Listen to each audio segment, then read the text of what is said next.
धान खरीदी ठप है, आप संघ आंदोलन रद्द है। हम सब नमस्कार, मैं अर्चना और आप देख रहे हैं सनातन न्यूज। मेरे पीछे ये तस्वीरें आप देख रहे हैं रायपुर के तूता धरना स्थल में मैं अभी मौजूद हूँ, जहाँ धान खरीदी के जो ऑपरेटर्स हैं यहाँ पर लगातार प्रदर्शन कर रहे हैं। सीधे उनसे बात करेंगे कि क्यों यहाँ पर ये प्रदर्शन कर रहे हैं और कितने समय से प्रदर्शन कर रहे हैं। आप लोग सभी यहाँ पर मौजूद हैं, कितना टाइम हो गया आप लोगों को यहाँ पर प्रदर्शन करते? देखिए, इससे पहले हम लोग पिछले मास लगातार 37 दिन तक हड़ताल किए थे। अब 37 दिन हड़ताल करने के बाद कई मंत्रियों से, कई अधिकारियों से मिले।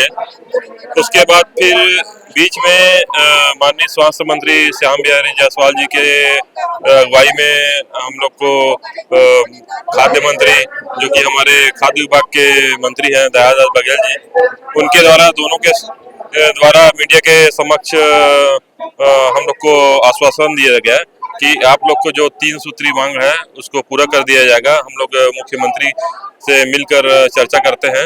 अभी आप लोग हड़ताल समाप्त कर दीजिए। तो हम लोग हड़ताल उस आश्वासन के तौर पे हम लोग स्थगन किए। स्थगन करने के बाद आज लगभग 1 से 1.5 माह हो गया, उसमें कोई क्रियान्वयन नहीं हो पाया है। इस लोग मजबूर होकर हमको फिर पुनः आना पड़ा। जी, मैं संदीप यादव, प्रदेश मीडिया प्रभारी, छत्तीसगढ़ समर्थन मूर्ति। ये संदीप जी हमारे साथ हैं। इन्होंने बताया कि सारे जो अधिकारी हैं, सारे जो नेता मंत्री हैं, उनसे बातचीत करने के बावजूद अभी इनका जो हल नहीं निकल पाया। कितने आप लोगों की जो मांगे हैं उनके बारे में बताएं। जी, हमारी 3 प्रमुख मांगे हैं। पहला मांग ये है कि हमारा खाद्य विभाग में संविलियन होना चाहिए। दूसरी मांग है 27% वेतन वृद्धि होना चाहिए। तीसरी मांग है आउटसोर्सिंग जो है वो हमारे से हटना चाहिए। मतलब हमको संविदा कर्मचारी के रूप में पहले नियुक्ति किया गया था, और इस बार जो खरीदी नीति आती है हमारी, उसमें आउटसोर्सिंग शब्द डाल दिया गया है। उसको पूर्ण रूप से विलोपित किया जाना चाहिए। हमारी मांगे हैं।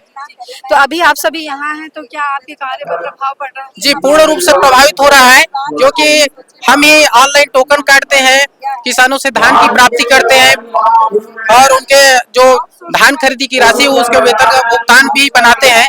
ये सारी प्रक्रिया जो है अभी ठप है। तो आपने सुना कि जो इनकी जो धान खरीदी की जो सारी प्रक्रियाएं हैं अभी ठप है। और भी लोग हमारे साथ मौजूद हैं, उनसे बात करेंगे।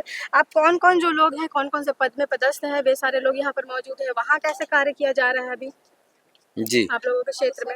छत्तीसगढ़ में हमारी संख्या 2739 है, और जितने भी यहाँ पर उपस्थित हैं हम सभी डाटा एंट्री ऑपरेटर हैं।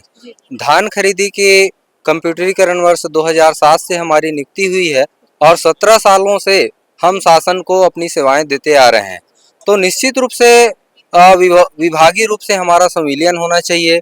जो 27% वेतन वृद्धि जो सरकार कर चुकी है, जो अन्य कर्मचारियों को जिसका लाभ मिल रहा है, वो हमको मिलना चाहिए। और ये कहना चाहिए जो आउटसोर्सिंग का जो मतलब अभी कंडिका जो डाला गया है वह असंवैधानिक है। 17 सालों से हम जब कार्यरत हैं और संविदा के आधार पर हमारी भर्ती हुई है, और अभी पिछला वेतनमान भी हमको जो 18,400 का मिल रहा है वो संविदा वेतनमान है। तो अभी वर्तमान संविदा वेतनमान हमको दिया जाना चाहिए। आप यहीं से हैं, रायपुर से ही? मैं बालोद जिला से हूँ। बालोद जिला से हैं। तो भाई साहब बालोद जिला से हैं, जो अपनी मांगों को इन्होंने हमारे समक्ष रखा। और भी सारे जो देख सकते हैं कि कितने सारे लोग यहाँ पर मौजूद है, सारा कार्य वहाँ का ठप पड़ा हुआ है। आप भी यहाँ पर पहुँचे हैं, आप देख सकते हैं कि यहाँ पे तो सारे लोग यहाँ पर आ गए हैं। अब धान खरीदी की स्थिति कैसी होगी? धान खरीदी तो पूरी तरह से चरमरा गई है, क्योंकि हम लोग जहाँ पे कार्य करते हैं ना, हमारे बदौलत सब कार्य होता है। हम लोग यहाँ पे हड़ताल में आ गए तो वहाँ पे कोई कार्य करने वाला नहीं है। वहाँ पे पूरा टोकन व्यवस्था चरमरा गया है, धान खरीदी नहीं हो रहा है, और परिवहन नहीं हो रहा है। परिवहन नहीं होने की वजह से पूरा सब जगह धान खरीदी बंद हो रहा है। सभी लोग बुनियादी हो रहा है। जी जी, तो आपकी मांगे तो लगातार आपने सरकार के समक्ष रख दी। कोई आया आप लोगों का सूद लेने? कोई अभी तक कोई नहीं आया। अभी तक तो कोई नहीं आया। अभी तक कोई नहीं जी जी। तो आपने सुना कि अभी तक जो है कोई पहुंचा नहीं है, इनकी सूद लेने कोई पहुंचा नहीं है, क्योंकि धान खरीदी, क्योंकि छत्तीसगढ़ जो है धान का कटोरा माना जाता है। यहाँ पर हमारे साथ जो है प्रदेश उपाध्यक्ष जी मौजूद है। आप सभी यहाँ पर लगातार प्रदर्शन कर रहे हैं। कितने समय हो गया आप लोगों को प्रदर्शन करते? क्योंकि लगातार आप लोग मांगे कर रहे हैं, सालों से आप लोग पदस्थ हैं, फिर भी आपकी सुनवाई नहीं हो रही। सालों से नहीं मैडम, 17 साल हो चुका है हमको यहाँ कार्य करते हुए। जब से शासन ने 2007 में धान खरीदी को कंप्यूटराइज किया तब से हम कार्य करते आ रहे हैं और हमारी भर्ती संविदा हुई है। अभी हमने 37 दिन का कंटिन्यू आंदोलन किया है और उसमें मंत्रियों के द्वारा आश्वासन दिया गया है मीडिया के सामने में, और वो भी फेल होते नजर आ गया। स्वयं खाद्य मंत्री जी ने कहा था कि तुम्हारी जो छोटी छोटी दो मांगे हैं, एक विभाग और दूसरा जो है 27%, हमारे छत्तीसगढ़ के बच्चे हो। अभी हम लोग आंदोलन की सूचना देने गए हैं 1 हफ्ता पहले, तो उन्होंने कहा कि मैंने नहीं कहा है। अब किसके ऊपर भरोसा करें मैम, बताइए। हमारा भी तो परिवार है मैम। 17 साल हम शासन को दिए हैं और देते आ रहे हैं और देंगे भी, लेकिन शासन को चाहिए कि हमको एक अलग से एक कैडर, एक सेवा नियम बनाए हमारे भविष्य निर्धारण के लिए, और जो 27% जो सभी विभागों को देती है वो हमको भी डायरेक्ट मिले। और तीसरा जो 11.3.3 जो धान खरीदी नीति जो बनाई है सरकार ने, धान खरीदी 1 साल के लिए बनता है मैम, लेकिन एडवांस में उन्होंने 25-26 के लिए 1 पॉइंट अभी से जोड़ दिया है कि इनको 25-26 में इनको आउटसोर्सिंग ऑपरेटर माना जाए।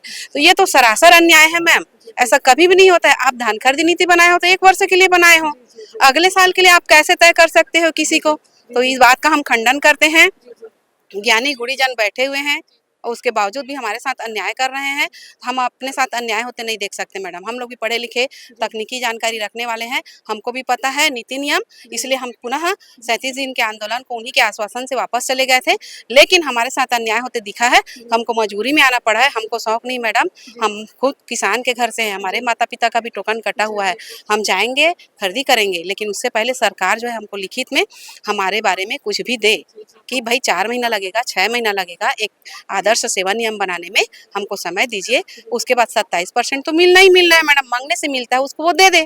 भाई मांगी तो रहे हैं, याचना करने तो आए हैं, उनको देना चाहिए भाई। उनसे जिद नहीं करेंगे तो किनसे करेंगे? हाँ, अब हक है भाई मैडम हमारा, हम हक उन्हीं से रखेंगे ना, तभी तो हम जिद कर रहे हैं। और भाई बताइए, बिना पैसे के भूखे पेट कैसे करेंगे मैडम?